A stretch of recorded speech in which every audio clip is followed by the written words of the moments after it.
Message അയക്കുമ്പോൾ ആരെങ്കിലും ignore ചെയ്യുന്നുണ്ടോ? അപ്പോൾ കേൾക്കൂ, ഇതൊരു സിമ്പിൾ ട്രിക്ക് അല്ല, ഇത് മൈൻഡ് ഗെയിമാണ്. ഇന്ന് നിന്നെ അവർ ഇഗ്നോർ ചെയ്തെങ്കിൽ നാളെ അവർ നിന്നെ തേടി വരും. ഇതാണ് രഹസ്യം. ആദ്യം അവർക്കൊരു മെസ്സേജ് അയക്കൂ.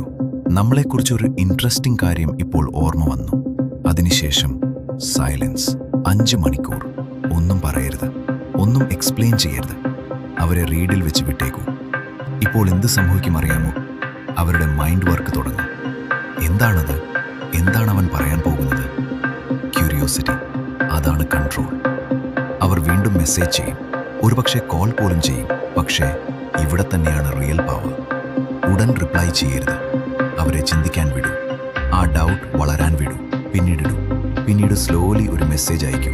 സോറി, കുറച്ച് ബിസി ആയിരുന്നു. എന്ത് പറയണമെന്നത് ഓൾമോസ്റ്റ് മറന്നുപോയി. Game over. മുൻപ് അവർ നിന്നെ ഇഗ്നോർ ചെയ്തിരുന്നു. ഇപ്പോൾ അവർ നിന്റെ അറ്റൻഷൻ വേണ്ടി കാത്തിരിക്കുന്നു. കൺട്രോൾ. അത് ചോദിച്ചു കിട്ടില്ല, എടുക്കേണ്ടതാണ്. ഡാർക്ക് റൂമിനെ ഫോളോ ചെയ്യൂ. ആളുകളെയും സാഹചര്യത്തെയും നിയന്ത്രിക്കാൻ പഠിക്കൂ.